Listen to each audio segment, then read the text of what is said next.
right, hello and welcome to our Tiny Desk Gift Guide series, where we will be having a short chat with ideas and tips to help you choose gifts for the artists and creatives on your list. So, let's get started. We're talking about brushes, in particular oil and acrylic brushes. So brushes for oil and acrylic painters. Mm-hmm. So, what does somebody want to ask or think about ahead of time before coming into a store? Yes, how do we dilute? This could be an hour-long quick chat. Yeah. But we're going to try to give you a couple pointers when you are trying to do some brush shopping with for your person. Yeah. So brushes can also be extremely personal for an artist, and there are some clues you can look for and ask for to get some ideas of what types of brushes they already like. One thing to look at is the shape of their brush. Yeah. So brushes come in a variety of shapes. This one is called a long flat. There are long flats and short flats. I've got a short flat somewhere. I had one. This is a Filbert. It has a curved edge, but they're flat with a curved top. Maybe see this one better. Yeah. And flats are really great for architectural shapes, for creating long lines. That's a flat. But a Filbert might be nicer for an organic, natural shape. Also really popular amongst folks who do portraiture. There's also a round brush, which you might associate with watercolor painting. It's hard to see with the cap on. All right. It's just hard to see in general. And if you've ever come into a store and you've seen a brush, they feel stiff. So I'm pressing on this brush and it's not moving around. That's because to protect the brushes, when manufacturers send us, they put a sizing on it, a water-soluble sizing. So it helps it hold its shape and keep it in good shape until the intended user gets it. So. Don't break the sizing on brushes you find in stores because that helps keep them protected. This is another cool shape, and we can get in. Did you show this one? No. This is a dagger. This one actually there is no sizing on that one, so you can move the hairs. But still, you shouldn't, when in a store, you shouldn't handle all the brushes. Or handle the hairs of the brushes. Yes. Yeah. As we're doing right now. Yeah. And you might see signs that tell you so. Yeah. But this is a dagger, and so it's cut. It's shaped. I said cut, but that's wrong. They're not cut. They're shaped on an angle like this, so that you can get a long, scripty kind of line. Yeah. So shapes are something to consider. So basically, you're probably looking at flat, or filbert, or round. Yes, those three. And then something like a dagger would be considered a specialty. And you might have also seen a fan. Yeah. I would say fans are a very specific brush. People always think of them when they think about painting. Yeah. But I don't know a ton of people. They're not as popular as a round or a filbert or a flat. Yeah. So you can look to see what they have, and that will give you some clues as to whether you want to buy them something that they have that's similar, or you want to give them something different. Mm-hmm. The next thing to look at is the scale. How big or small do they paint? Because that will also give us some clues as to what sizes of brushes. Yeah. If they're working on a little 4x6 panel, this is probably going to be too big. But that could be a really great brush if they're working 4x6 inches versus 4x6 feet. Yeah. So the size of the brush is important, or the size of the painting tells us, or gives at least a clue as to what they're doing. You can also look, if you're not sure, if you say like, Heather, I don't know what shapes of brushes they use, but you have access to some of their paintings. Yeah. Examine the painting. This is a great tool. This is a great exercise to really look at the work and see what types of shapes you see in the paint. If there are a lot of straight lines, that could indicate that they're using a flat and a round, or something that they can create a strong line. Mm-hmm. If you're getting a lot of softer shapes, maybe they have Filbert brushes as part of their bag. And another option is to come into the store with some examples of their work, because that will help us determine with you what brushes they've been using if you don't have access to their brushes. Mm-hmm. And then The other thing you can look at is whether or not you want to go for, or I guess the stiffness of the brush. Stiffness, yeah. Stiffness or spring. So a synthetic or a bristle brush.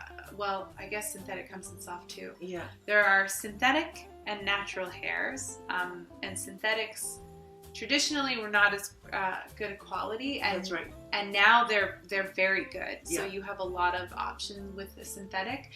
So what's more important than that, I would say, is to look at how soft or stiff the brush is. So something like the Rosemary Ivory, yeah. or the Aspen, or this is the Evergreen by Aspen is by Princeton. Yep.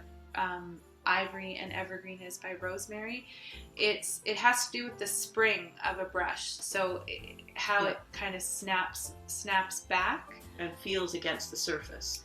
It has a springier brush can help push paint. It helps you change how you use the paintbrush as a tool to move paint across your canvas. Yeah. And then alternatively to that, if maybe they're doing a lot of highly realistic work or very smooth, texture too. Yeah. If you're looking for something without a lot of textured lines, you're looking for something that's smoother. This is an Ebony by Rosemary, and it's very soft. I don't know if you can see, it doesn't have any sizing in it. And see, you can't do it. I can push it down very easily into my hand and drag it across. Whereas something with this one doesn't have any sizing either. You can see that there's some resistance there, and that gives it the spring. So a softer brush will give you a smoother finish, and a stiffer brush you'll be able to see the texture of the paintbrush and the lines in the work, which is an aesthetic choice. Yeah. So it helps to know if they're painting, heavy, thick layers that are textured, or they're doing a smooth, blended finish. The brush will dictate that. Mm-hmm. Yeah. And beyond that, we wanted to give you a couple takeaways. Did we not want to talk about natural hair versus synthetic, or did we touch on that? We kind of touched on that, I guess. The only consideration is that some people don't like to use natural hair anymore, and they're very good synthetic options. Vegans don't use a natural hair brush, obviously. And some people just prefer the newer synthetics. So you can get the soft and the springy brushes in both natural hair or synthetic, but it's just a consideration that you need to take. Okay, and a couple takeaways that we wanted to share with you that might also suit an acrylic or an oil painter if you're giving the gift of brushes. Specifically for oil painters, we have a how to clean your brushes blog post up on the site. The spoiler is we're not a huge fan of brush cleaners. And believe that one of the best things you can use to care for your oil brushes is oil and a bar of soap. So take a look at our blog post, and you can share those tips with your artist. It'll also keep their brushes in good shape for longer. Yeah. And then it's not brush related, but for somebody who paints who might also want to have an artist bio, have you considered hiring a copywriter, copy editor, to go through their artist bio and help them polish it for their website? Yeah. So Marie, you picked up some. Okay. So I've got. You can do searches on copywriters and find quite a list in your region, and just have a look at their websites and see if that suits you. I don't have any in particular to highlight, but there is on Neighbourhood Arts Network. They have something called the Learning Room, and they have a how-to on writing your artist statement and bio. So even if you just give that as an extra link for your artists to do their own work, it's a really useful rundown on how an artist can create their bio or their artist statement. And it's always helpful to have some tips and tools for managing the back end of your art practice. Yeah. And that would be a cool, unique gift to receive. Yeah. Okay. That's it. That's it for this time. Thanks for joining us. Thanks for joining us. We'll be popping in a few times a week between November the 15th and December the 10th for a completely unscripted gift guide to give you ideas. And if you want to see the whole series, check out our blog or Instagram. There are links there. Bye. Bye.